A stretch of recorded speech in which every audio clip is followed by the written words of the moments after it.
오늘 거룩한 주일 여러분 참 잘 오셨습니다. 오늘 본문 말씀을 중심으로 군대 물러가다라는 제목으로 함께 말씀을 나누겠습니다. 오늘 본문을 보면 생각나는 영화가 하나 있습니다. 작년 10월 극장에서 상영된 악당 슈퍼히어로 영화 베놈입니다. 베놈. 그놈이 아니고 베놈.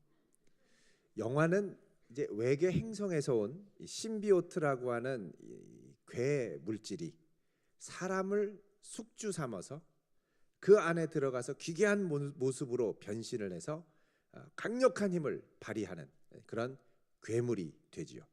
이 괴물의 이름이 베놈입니다. 베놈하면 독액 아니면 독 이런 뜻이죠. 외계 행성에서 온 이 신비오트는 자기가 기생해서 살 숙주 역할을 할 사람을 찾아다닙니다.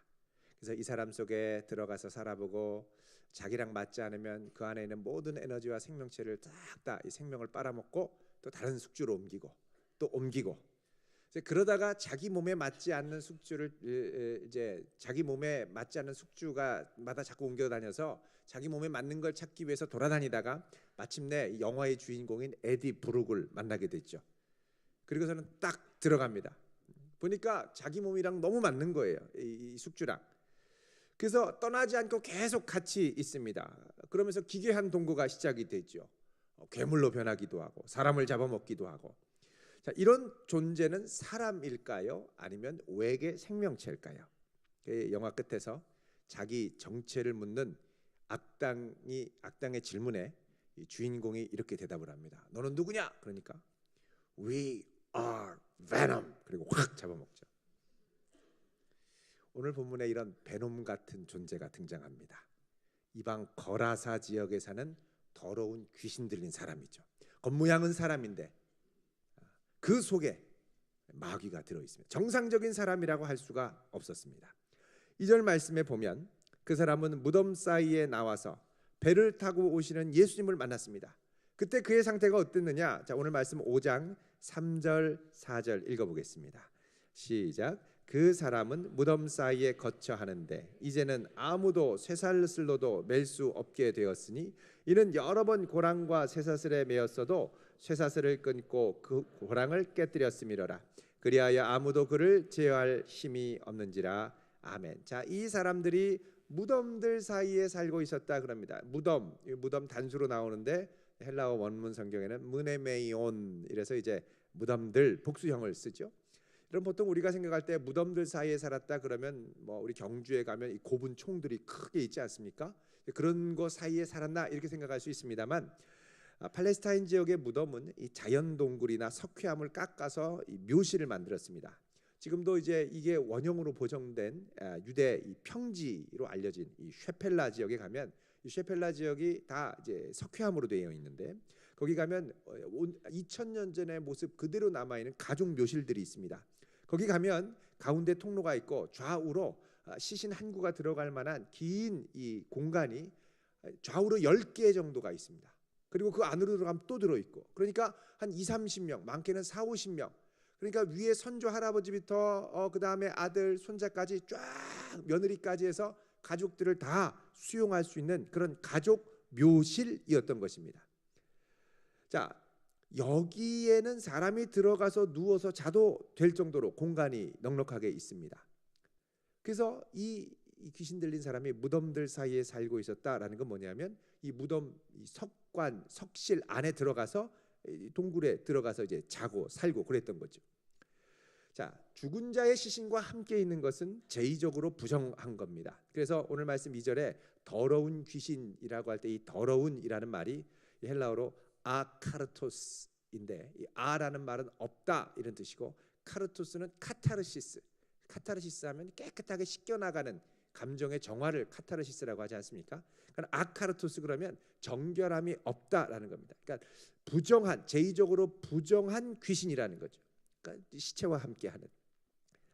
자, 신명기 18장 11절에 보면 이스라엘 진영에서 용납하지 말아야 될 사람들이 주문을 외우는 사람, 귀신을 불러 모으는 사람, 박수 무당과 혼백에게 물어보는 사람들입니다. 이런 사람들을 절대 용납하지 말라고 그랬습니다. 이런 사람들에 대해서 유대인의 탈무드를 보면 이런 사람은 묘지에서 밤을 보내기 때문에 부정한 영이 그 안에 머물러서 그것 때문에 미래를 예언할 수 있게 한다, 이렇게 설명합니다. 다른 말로 하면 이 사람은 무덤에 머무르면서 뭔가 신비한 힘, 예지하는 힘, 또 예언을 할 수 있는 힘을 받기 위해서 거기에 거했던 것 같습니다. 다른 말로 하면 이 사람은 마법사나 주술사, 무당이었을 가능성이 크다는 것입니다. 자, 처음에는 이 잘못된 영들, 마귀들과 접신을 하죠. 처음에 이렇게 만나면 이 사람은 아마도 자기가 자기 힘과 능력으로 이 귀신의 힘을 통제할 수 있다고 생각했던 것 같습니다. 그런데 가면 갈수록 귀신이 통제되지 않습니다. 점점 그 사람을 사로잡죠. 여러분, 처음에 이 귀신이, 마귀가 우리에게 접근할 때는 지성으로 접근합니다. 논리적으로 설득합니다. 그거는 이렇게 하면 훨씬 더 좋다. 여러분, 에덴 동산에서 뱀이, 마귀가 아담과 하와를 유혹할 때 어떻게 합니까? 하나님이 참으로 모든 과실을 먹지 말라고 하더냐? 논리적으로 하나님의 말씀을 비틀어서 접근하죠. 처음에는 지성으로, 그 다음에 지성이 설득이 되면 그 다음에 어떻게 됩니까? 마음과 감정이 동합니다. 기뻐해야 될 걸 기뻐하지 않고 슬퍼해야 될 걸 도리어 기뻐하는 역전의 현상이 생기고, 때로는 기뻐하고 반응해야 될 거에 무정하고 무감각해지게 되죠. 그러니까 감정을 이제 마비시키고, 이것까지 되면 그 다음에 우리의 의지를 반납하라고 유혹합니다. 이제 더 이상 네 인생이 아니다. 그러니까 내 의지를 만약에 반납하면 그 다음부터는 어떻게 되느냐? 내 힘으로 통제할 수 없는 강력한 무엇인가가 나를 사로잡아서 나를 끌고 간다는 겁니다. 여러분, 이 사람이 얼마나 강력한 이 마귀의 힘에 사로잡혔는지 사람들이 이 사람의 광기 어린 모습을 보고서 붙들어서 그를 제어하려고 쇠사슬과 고랑으로 채워버렸습니다. 그런데 어떻게 되느냐? 통제를 못하는 거예요. 끊어버리는 거예요. 4절에 보면 이렇게 말씀합니다. 자, 4절. 자, 읽겠습니다. 시작. 이는 여러 번 고랑과 쇠사슬에 매었어도 쇠사슬을 끊고 고랑을 깨뜨렸음이로라. 그리하여 아무도 그를 제어할 힘이 없는지라. 아멘. 자, 그러니까 이 아무리 통제하려고 묶어놔도 다 끊어버리는 거예요. 슈퍼히어로와 같은 강력한 힘을 갖고 끊어버리는 거죠. 여러분, 여기 표현을 보면 우리 말에는 이게 그냥 능동형으로 되어 있는데 이게 헬라어 원문으로 보면 수동태 형태로 되어 있습니다. 그래서 그걸 직역하면 쇠사슬이 그에 의해서 끊어져 버리고 고랑이 부서져 버렸다, 이렇게 표현이 됩니다. 그러니까 이게 능동이 아니라, 자기가 끄는 게 아니라 부서져 버리고 고랑도 부서져 버리는 거예요. 쇠사슬이 끊어져 버리는 거예요. 왜 이렇게 다소 어색한 수동형을 사용을 했을까요? 그거는 내가 끊어버리고 부숴버리는 게 그 힘이 내 힘이 아니라서 그렇습니다. 귀신 들린 사람은 자기 의지로 그걸 하는 게 아니에요. 자기도 모르는 어떤 강력한 외부의 힘이 이걸 끊고 부수는 역사를 무력하게 정신과 의지와 감정을 다 반납한 채로 당해버리는 거죠. 보통 하나님의 보이지 않는 은밀한 손길의 역사를 성경에서 수동형으로, 신적 수동태로 사용한다고 얘기를 하죠. 이 용어를 신적 수동태라고 합니다. Divine Passive. 그런데 이런 경우는 악마의 수동태입니다. 나도 모르는데 정신을 차리고 보니까 내가 원하지 않는 무엇인가 강력한 악한 행동들을 하고 있는 거죠. 이런 힘으로 쇠사슬을 끊어버리고, 그러니까 그 사람의 입장에서는 쇠사슬이 정신을 차리고 보니까 끊어져 버려 있고, 정신을 차리고 보니까 고랑이 끊어져 버려 있는 겁니다. 자, 긍정적인 삶의 에너지와 희망을 잃어버린 채 자기도 통제할 수 없는 강한 힘에 사로잡혀 이 사람은 자기를 학대합니다. 자, 5절에 보면요, 읽어보겠습니다. 시작. 밤낮 무덤 사이에서나 산에서나 늘 소리 지르며 돌로 자기의 몸을 밤낮 자기 몸을 해치고 있었다고 그럽니다. 여러분, 이게 무슨 장면을 떠올리냐면 그 엘리야 선지자 때 바알과 아세라의 선지자들이 바알에게 기도하면서 기도를 안 들어주니까 기도에 응답해달라고 소리를 지르며 자기 몸을 막 상하게 하는, 자해하는 장면을 생각나게 하죠. 다른 말로 하면 이 사람이 산에서 소리 지르고 돌로 자기 몸을 해하는 건 그냥 자해한 수준이 아니고 귀신에게 예배하고 귀신에게 기도하면서 자기 몸을 자해한 것입니다. 여러분, 우리가 미래의 불안과 염려가 있을 때 성도는 이것을 기도 제목으로 바꿀 수 있습니다. 빌립보서 4장 6절 이하에 보면 아무것도 염려하지 말고 오직 모든 일에 기도와 간구로 하나님께 나아가라 그러죠. 우리가 우리의 염려를 기도 제목으로 바꿔서 하나님께 아뢰지 않으면 우리는 온통 모든 불안과 염려와 근심을 내가 감당하기 위해 붙들어 매게 됩니다. 내 손에 쥐게 됐죠. 근데 때로는 이 불안과 염려를 조장하는 환경이 내 통제를 뛰어넘는 강력한 힘이 동원될 때 우리는 너무 불안해서 감당을 못하고 무엇인가 초월적인 힘에 기대려고 합니다. 그러면서부터 초월적인 힘에 기대기 위해서 세상의 힘을 얻기 위해서 세상의 공중권세 잡은 세력 힘과 맞닿으려고 그러죠. 여러분, 정치인들을 보면 대선을 몇 달 앞두고 항상 단골로 메뉴가 있습니다. 하는 행동이 있습니다. 그 뭐냐면 조상들의 묘소를 명당 자리로 옮깁니다. 그렇게 했다고 신문에 나왔는데 다음에 보니까는 떨어진 분도 계시더라고요. 또 해마다 선거철이 되면 용하다는 역술인에게 몇 달치가 꽉 찰 정도로 정치인들이 문전성시를 이루면서 그 앞에 서 있습니다. 전에 어떤 대통령은 대통령 시대에 유신 정치를 단행하려고 청와대 비서관을 보내서 그 당시에 유명한 역술인에게 점괘를 물었던 적이 있습니다. 근데 이때 이 역술인이 말을 잘못해서 남산 지하실에 가서 모진 고문을 당했다고 합니다. 이거 안 됩니다. 그랬다가 이제 막 된다고 말해. 그래 이제 고문을 한 거죠. 아니 뭐 상관없이 그냥 참고하면 되는데 왜 된다고 말하라고 그래요? 그 말 들어야 안심되는 거예요. 그게 힘이 있는 사람이라도 불안한 거예요.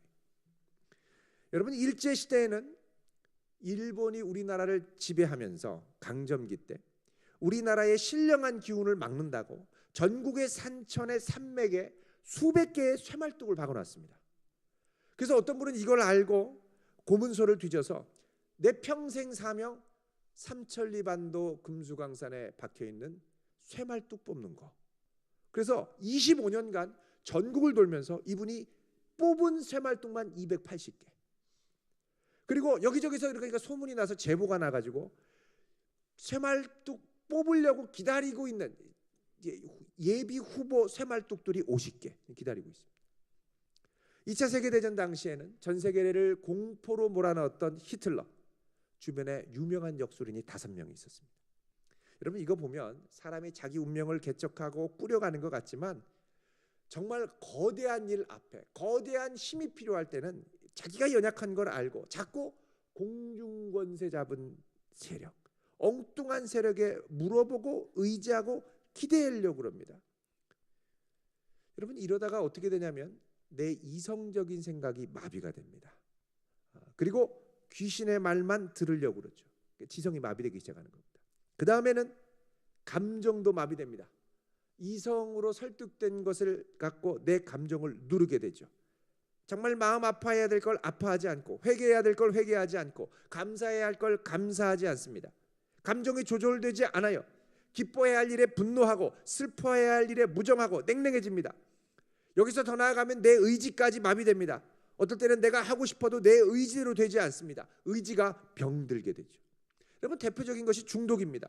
중독되면 의지가 마비됩니다. 의지가 마비되면 스스로 선택을 포기하죠. 스스로 선택을 포기하면 어떻게 됩니까? 나를 사로잡는 다른 외부의 힘과 영향력에 그냥 휩쓸려 갑니다. 그러다 나중에 어쩌다 정신을 차리면 아이고 내가 어쩌다가 이랬지. 가끔씩 하는 고백들 있죠. 아이고 내가 미쳤지. 미친 거예요. 제정신이 아니었어요. 여러분, 우리가 뭔가 나를 몰고 갈 때 정신을 번쩍 차리고 분별해야 됩니다. 나도 어찌할 수 없는 강력한 힘이 나를 사로잡아서 무엇인가로 몰고 가려고 할 때 정신을 번쩍 차려야 됩니다. 여러분, 내가 지금 움직이는 힘은 무엇입니까? 하나님이 주시는 거룩한 열정과 마음입니까? 아니면 세상의 욕심과 풍조입니까? 아니면 더 강력한 무엇인가에 홀려 끌려가고 있습니까? 자, 오늘 본문에 나오는 거라사의 광인은 이런 상태보다 훨씬 심했습니다. 완전히 자기도 어찌할 수 없게 된 자기의 지정의가 완전히 사로잡혀 있었죠. 누구도 통제하지 못하고 어떻게 할 수 없습니다. 그런데 이때 놀라운 반전이 일어납니다. 그건 바로 하나님의 아들 예수 그리스도가 그 지역에 오신 것이죠. 그렇게 울부짖으며 자해하며 누구도 접근하지 못하게 했던 이 마귀가 예수님을 멀리서 보자마자 축지법을 쓰는 것처럼 후닥닥닥 달려왔습니다. 자, 6절 7절 읽습니다. 시작. 그가 멀리서 예수를 보고 달려와 절하며 큰 소리로 부르짖어 이르되 지극히 높으신 하나님의 아들 예수여, 나와 당신이 무슨 상관이 있나이까? 원하건대 하나님 앞에 맹세하고 나를 괴롭히지 마옵소서. 아멘. 예? 마귀는 멀리서 예수님을 보자마자 뛰어왔습니다. 아니, 그냥 숨으면 되지 왜 뛰어왔을까요? 그것은 이분이 누군 줄 알았기 때문에, 진정한 통치자와 주권자가 누구인 줄 알았기 때문입니다. 마귀가 제일 약한 게 권세입니다. 자기보다 높은 권세 앞에는 꼼짝 못하죠. 숨었다가 나중에 갑자기 하나님의 아들을 맞닥뜨리면 뭐 말할 틈도 없이 쫓겨납니다. 그래서 하늘과 땅의 모든 권세를 가진 하나님의 아들이 그 땅에 오자마자 알아서 뛰어서 기는 거죠. 바짝 엎드려 절하며 부탁합니다. 큰 소리로 얘기를 하죠. 뭐라 그럽니까? 지극히 높으신 하나님의 아들 예수요. 아마 괴성을 지르면서 했을 것 같아요. 괴물 소리처럼 지극히 뭐 이런 거 있죠. 높으신 하나님의 아들 예수야 뭐 이러는 거죠.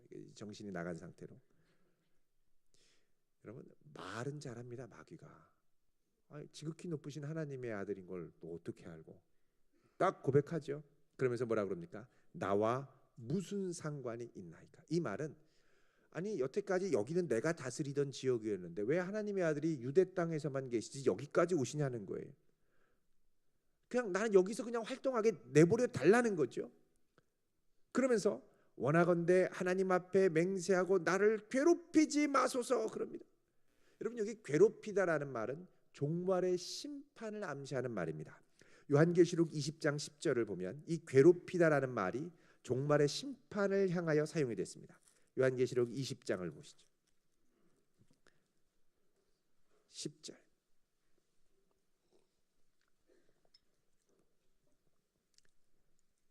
읽겠습니다. 420쪽 시작. 또 그들을 미혹하는 마귀가 불과 유황못에 던져지니 거기는 그 짐승과 거짓 선지자도 있어 세세토록 밤낮 괴로움을 받으리라. 아멘. 자, 마귀가 유황불못에 던져서 세세토록 어떻게 해요? 밤낮 괴로움을 받으니까, 그러니까 여기서 괴로움은 종말의 심판을 괴로움으로 이야기하는 겁니다. 그러니까 여기서 지금 마귀가 예수님한테 와서 왜 나를 괴롭게 하십니까? 이렇게 이제 막 간구하면서 괴롭히지 말아달라고 얘기하는 건 뭐냐면 자신을 지금 당장 종말의 심판 가운데 무저갱으로 지옥불로 내던지지 말아달라고 부탁하는 겁니다. 괴롭히지 마옵소서. 그러니까 예수님께 자비를 구하는 거죠. 여러분 생각해 보면 참 우습습니다. 왜냐하면 마귀는 여태까지 이 거라사의 광인을 꼼짝 못하게 올가매고 모든 괴롭힘과 저주를 쏟아부으면서 힘들게 했는데, 그리고 자비가 없었죠. 그런데 어떻게 해요? 이제 마귀가 예수님 앞에 와서 자기한테 베풀어 달라고 합니다. 은혜를 베풀어 달라는 거예요. 이런 걸 요즘 용어로 내로남불이라고 합니다. 마귀가 괴롭히는 건 괜찮고 예수님이 자기를 괴롭히면 안 돼요? 정말 마귀 심보죠. 그러니까 예수님이 물어봅니다. 9절에 이에 물으시되 내 이름이 무엇이냐? 그러자 이르되 내 이름은 군대니 우리가 많음이니이다.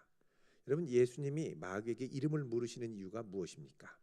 이름을 물으면 정체가 드러나고 정체가 드러나면 무력해집니다. 힘을 쓸 수 없어요. 여러분, 거짓말과 사기를 치던 사람의 정체가 드러나면 그 정체를 드러낸 사람 앞에 더 이상 꼼짝할 수 없습니다. 보이스피싱 막 와서 안녕하세요, 대구지검입니다. 지금 양형주 씨 맞으시죠? 지금 대포통장이 이 사기꾼 발견됐는데요. 넌 누구냐? 그럼 다 끊어버립니다. 해보세요. 넌 누구냐? 누구세요? 아, 대구지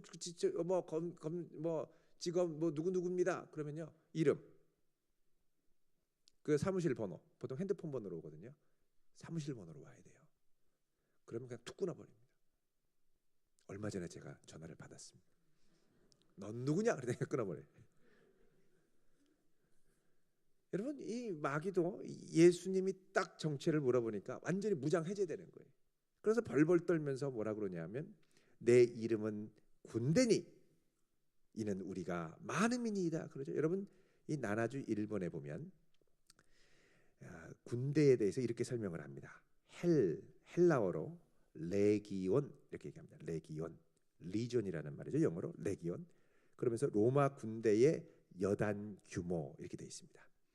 여러분 역사적으로 1세기 전후에 로마 군단은 20개가 넘는 많은 군단이 있었는데 이 여단 규모가 보통 한 5천 명 전후로 최대 5천 명에서 6천 명까지도 구성이 됩니다만 보통 그 당시에 로마 여단의 평균 숫자가 3,600명 정도가 됐고 적은 데는 한 2,000명으로도 군단이 구성이 되었습니다. 자, 마귀 이름이 군단이면 이는 마귀가 한둘이 아니라 많은 마귀들이 이 사람 속에서 역사하고 있다는 걸 의미하죠. 사실 그렇기 때문에 누구의 힘으로도 통제가 되지 않고 사망의 기운이 가득한 무덤에서 살고 있었던 것입니다. 자, 이 어마어마한 마귀의 세력이지만 예수님이 그 땅에 임재하자 이 마귀도 그 앞에 꼼짝 못하고 예수님의 권세 앞에 꼼짝 못하고 벌벌벌 떨죠. 자기 정체가 드러나니까 어떻게 합니까? 예수님께 싹싹 빕니다. 10절에 보면 같이 읽습니다. 시작. 자기를 그 지방에서 내보내지 마시기를 간구하더니 아멘. 자, 자기를 그 지방에서 내보내지 마시기를 간구하더니 그러죠. 여기 간구한다라는 말, 그 앞에 원래 헬라어 원문에는 폴라라고 하는 단어가 있습니다. 이건 뭐냐면 만이란 뜻입니다. 폴리에스테르, 여러 가지 이 합성 섬유죠. 많이 있는 폴라 거기서 온 겁니다. 많이 있다. 그러니까 마귀는 예수님께 제발 내보내지 말라고 많이 부탁을 하는 거예요. 여기 간구한다. 파레칼레이라고 하는 말은 미완료 형태인데, 그러니까 미완료는 동작이 완료된 게 아닙니다. 계속 싹싹 비는 거죠. 엄청나게 많이 비는 겁니다. 횟수로도 많이 빌지만 그 안에 있는 많은 마귀들이 다 한꺼번에 비는 거죠. 싹싹 빈 겁니다. 자, 그러나 마귀들은 예수님의 능력 있는 권세 앞에 감히 대항할 수 없는 걸 압니다. 그래서 마귀는 어떻게 하느냐? 예수님 제발 이 지역에서 우리를 내보내지 마시고 대신 우리에게 허락하셔서 저 돼지들에게 들어가게 해주십시오. 다른 말로 하면 기생하고 있는 숙주를 옮기게 해주십시오. 이런 얘기입니다. 숙주를 옮기게 해달라는 거예요. 인간에서 돼지로 대신 이 지역은 떠나가지 않고 우리가 장악하고 있겠습니다 라고 얘기하는 거죠. 그러니까 예수님이 잃어버린 영혼을 구하러 오신 걸 알고 사람은 건드리지 않을 테니 있게만 해주십시오. 대신 돼지한테로 들어가겠습니다.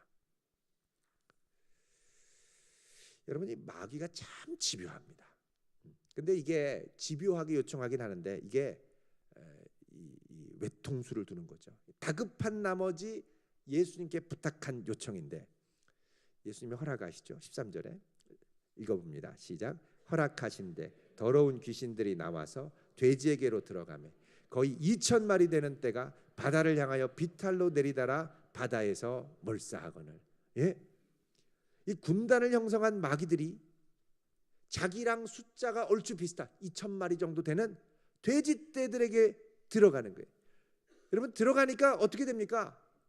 돼지가 통제가 안 돼요. 숙주가 적합한 숙주가 아닌 거예요. 잘못된 숙주인 거예요. 거부 반응을 일으키면서 돼지가 광기를 일으키면서 갈릴리 호수 속 비탈길로 내려가서 그냥 떼로 들어가서 몰사해 죽는 거예요. 여러분 돼지가 수영도 하거든요. 수영을 하는데 한 마리면 수영하죠. 떼로 몰려와서 그냥 계속 엎어지니까 다 죽는 거예요. 그러니까 숙주를 잘못 선택한 겁니다. 여러분 사람은 그래도 이제 마귀의 광기를 어느 정도 이렇게 받고 제어할 수가 있습니다. 무슨 말이냐면 사람에겐 지정의가 있죠. 마귀가 하면 싫어. 아니면 마귀가 와서 유혹해서 미혹돼도 그래 그게 좋다 하고 내 의지적으로 동의되면서 가는 그런 게 있어요. 그러니까 지정의로 걸러내죠. 그래서 사람 안에는 많은 마귀들이 와서 역사하는 경우도 있습니다. 근데 돼지는 지정의가 없어요. 통제가 안 되는 거예요. 마귀의 광기가 돼지의 본능 안으로 들어가니까 돼지가 마귀의 본능 그대로를 발산하는데 어떻게 해요? 마귀는 사망과 죽음의 권세죠. 그러니까 막 가릴 것도 없이 떨어져서 죽는 거예요. 그러니까 마귀는 내가 통제할 줄 알았는데 돼지가 통제가 안 되는 거예요. 여러분 오늘 저녁에 돼지고기 많이 드시기를 바랍니다. 마귀가 싫어하는 냄새, 돼지고기 냄새. 뭐 힘들면 돼지 소리라도 틀어놓으세요. 돼지가 통제가 안 돼요. 통제할 줄 알았는데 결국은 이 마귀는 이 지역 거라사 지역의 땅을 통제하고 통치하려고 했던 영향력을 완전히 상실해 버립니다. 그러니까 마귀가 뭐라 그러니까 자기를 이 지방에서 내보내지 말기를 구하고 마귀가 소원하는 대로 돼지떼에 들어가겠다고 했더니 소원대로 내버려 두니까 참혹한 결과가 오죠. 여러분 로마서 1장에도 보면 사람들이 마음에 하나님 두기를 싫어해서 하나님이 그 마음에 허망한 대로 내버려 두니까 어떻게 합니까? 사망에 이르게 된다고 그러죠. 이걸 뭐라 그러냐? 죄의 자기 파괴적 속성이라고 합니다. 악은 자기 파괴적인 속성이 있어요. 그대로 두면 악인을 그대로 두면 스스로 망합니다. 악도 그대로 두면 그냥 가다가 결국은 꽈당 망합니다. 여러분 그런데 우리는 여기서 이 마귀 군단이 돼지에게로 들어간다는 말에 좀 주목을 할 필요가 있습니다. 이거는 그 당시의 환경을 알면 상당히 섬뜩한 표현입니다. 왜냐하면 그 당시에 이 지역에 팔레스타인 지역에 주둔하고 있던 로마 군단의 문양이, 그러니까 군대 부대는 그 부대를 상징하는 깃발 있지 않습니까? 예를 들면 맹호 부대, 뭐 이런 거, 뭐 호랑이 있잖아요. 이런 것처럼 로마 군단도 군단마다 깃발이 있는데 이 지역의 군단의 깃발은 뭐냐? 돼지였습니다. 야생 수퇴지. 잠깐 그림을 보여드리겠습니다. 사진을. 로마 군단의 깃발.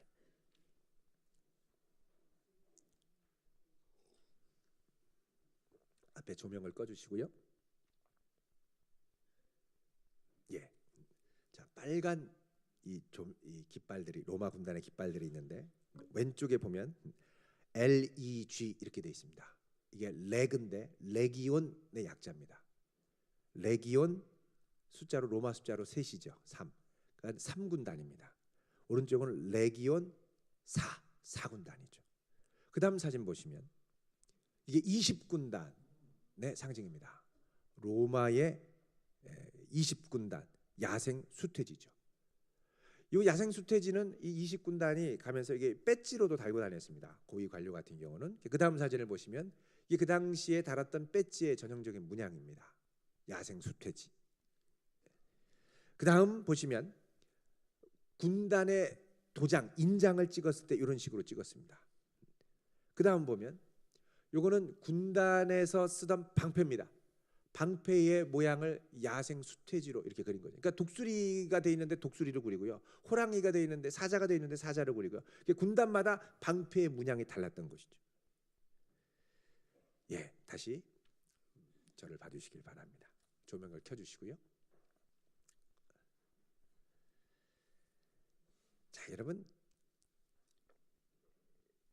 돼지떼가 갈릴리 호수로 마귀가 그 배후의 역사에 있던 마귀가 돼지떼를 이루어서 이제 이 갈릴리 호수에 떨어졌죠. 이제 물러간 겁니다. 자, 마귀의 세력과 당시에 팔레스타인을 지배하던 로마 군단의 광기 어린 지배가 뭔가 모종의 연관성이 있다는 걸 우리가 알 수 있습니다. 마귀가 배후에 조종하던 돼지떼는 로마 군단 배후에 역사하는 사단 공중 권세의 영성과 깊은 관련이 있다는 것이죠. 여러분 로마 군단 하면 거라사 지역에 있는 사람들은 돼지 문양에 딱 생각이 났습니다. 그러니까 로마 군단들을 이 돼지들 이렇게 한 거죠. 군단이 오면 돼지떼들이죠. 각인이 돼 있습니다. 돼지가 그 지역 안에 왔다고 생각한 거예요. 돼지가 그 마음 안에 들어와 있던 거죠. 정말 저 로마 돼지가 믿고 싫고 쫓아냈으면 좋겠는데 누구도 통제할 수 없고 쫓아낼 수가 없는 거예요. 누가 이 돼지떼를 백성들의 마음과 삶의 현장에서 쫓아낼 수 있겠습니까? 몰아낼 수 있겠습니까? 그 참된 희망이 예수 그리스도라는 걸 은연중에 보여주는 겁니다. 그리스도의 십자가를 통해서.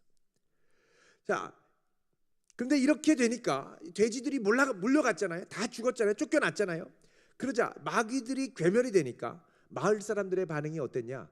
두려움이었습니다. 자, 15절 읽겠습니다. 시작. 예수께 이르러 그 귀신 들렸던 자 곧 군대 귀신 집혔던 자가 자기 옷을 입고 정신이 온전하여 앉은 것을 보고 두려워하더라. 자, 이 두려움이 임하니까 17절 읽습니다. 시작. 그들이 예수께 그 지방에서 떠나시기를 간구한. 이 섬뜩한 장면을 보고 제발 떠나가 주십시오 간구했죠. 자, 마귀가 지배하던 이 지역에서 이 예수님이 이 마귀가 지배하던 세력들을 몰아내니까 사람들은 이제 그 빈 곳에 예수님을 받아들여야 되는데 그 다음에 어떻게 하느냐? 누구도 자신들을 다스리기 원하지 않았던 겁니다. 예수님이 몰아내셨는데 몰아낸 건 좋지만 예수님이 우리를 다스리기 원하지 않았던 거죠. 그래서 어떻게 합니까? 예수님 나가라고 그러는 거예요. 여러분, 이 모습이 마태복음 12장 43절에서 45절에 예수님이 하셨던 말씀과 너무나도 유사합니다. 날카롭게 예수님이 지적하셨습니다. 자, 보겠습니다. 마태복음 12장 43절에서 45절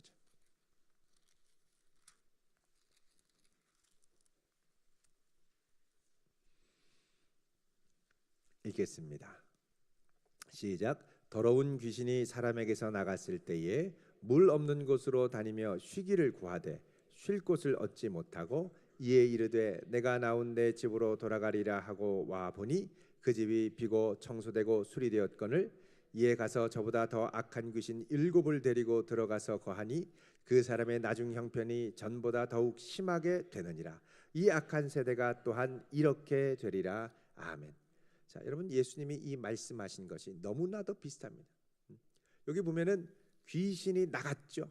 물 없는 곳, 물에 들어가면 망하잖아요. 물 없는 곳으로 다니면서 가다가 아유 예전에 있던 대로 가보자고 왔는데 집이 깨끗하긴 한데 주인이 없는 거예요. 그 어떻게 합니까? 자기 동료 7을 더 데리고 들어오니 그 사람의 형편이 훨씬 더 심하게 되었다.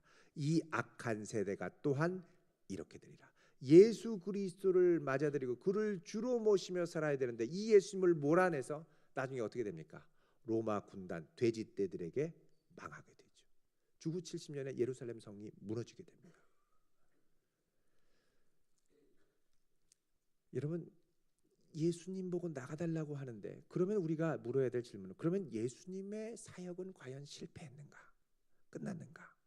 여러분, 놀라운 건 예수님께서 이 귀신 들렸던 사람을 복음의 선교사로 그 지역에 세우셨다는 사실입니다.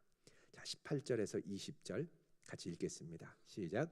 예수께서 배에 오르실 때에 귀신 들렸던 사람이 함께 있기를 간구하였으나 허락하지 아니하시고 그에게 이르시되 집으로 돌아가 주께서 내게 어떻게 큰 일을 행하사 너를 불쌍히 여기신 것을 내 가족에게 알리라 하시니 그가 가서 예수께서 자기에게 어떻게 큰 일을 행하셨는지를 데가볼리에 전파하니 모든 사람이 놀랍게 여기더라. 아멘. 자, 그러면 모든 사람이 놀랍게 여기더라라는 말은 많은 사람들이 이 귀신 들린 사람이 가서 자기에게 하나님이 하신 일들을 전파할 때 충격을 받고 생명의 변화가 시작되었다는 겁니다. 예수님은 가지만 한 선교사를 남겨두어 거기서 복음의 씨가 퍼지게 주인이 없는 빈집이 아니라 주인을 모실 준비를 하는 꽉 찬 집이 되도록 준비시켰다는 거죠. 여러분, 이게 바로 마가복음 앞서 4장 31, 32절에서 말씀한 겨자씨 하나의 비유의 이야기인 겁니다. 자, 앞에 마가복음 4장 31절 32절을 보겠습니다. 같이 읽겠습니다. 시작. 겨자씨 한 알과 같으니 땅에 심길 때에는 땅 위의 모든 씨보다 작은 것이로되 심긴 후에는 자라서 모든 풀보다 커지며 큰 가지를 내나니 공중의 새들이 그 그늘에 깃들일 만큼 되느니라. 아멘. 자, 여기에 놀라운 반전이 있습니다. 자, 예수님이 군대 귀신을 쫓아낸 건 그 마을의 반전이었죠. 그런데 또 다른 반전이 뭡니까? 사람들이 예수님을 쫓아내려고 합니다. 그러자 또 다른 반전이 시작됩니다. 그건 뭐냐? 예수님이 겨자씨 하나를 남겨둬서 복음의 씨가 거기서부터 시작해서 데가볼리 그 주변의 10개의 도시 데카폴리스 전체에 퍼지게 했다는 겁니다. 어떤 박해와 거부 가운데서도 하나님 나라의 확장은 멈출 수 없다는 것입니다. 여러분, 우리가 싸워야 될 영적 싸움의 영역이 어디 있습니까?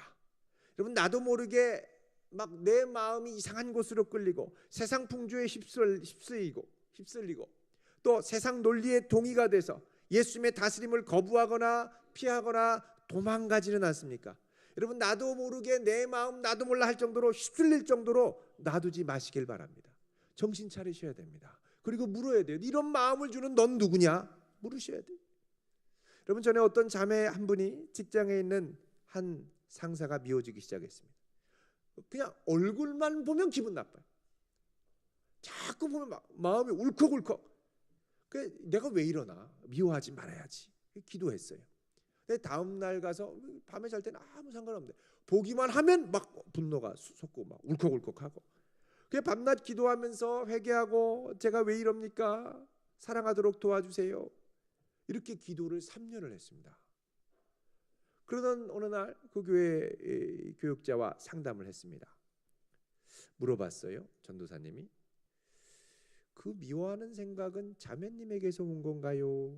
자매가 그렇게 미워하고 싶어서 미워하는 거예요? 그러자, 아유 무슨 말씀을요? 저는요 그 사람 안 보면 아무 생각도 안 납니다.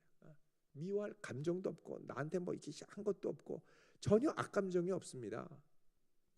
그러면 이 마음은 하나님이 주신 것일까요? 무슨 말씀이에요? 그럴 리가 없습니다. 그러면 자매도 원하지도 않는 마음이고 하나님도 원하지도 않는 마음인데 누가 준 걸까요? 그러자 갑자기 삼치탄 느낌이 드는 거예요. 악한 영의 충동을 새롭게 분별했기 때문입니다. 그래서 그다음부터 이 자매는 담대하게 이 공중권세 사번 세력을 대적하며 기도했습니다. 떠나가라.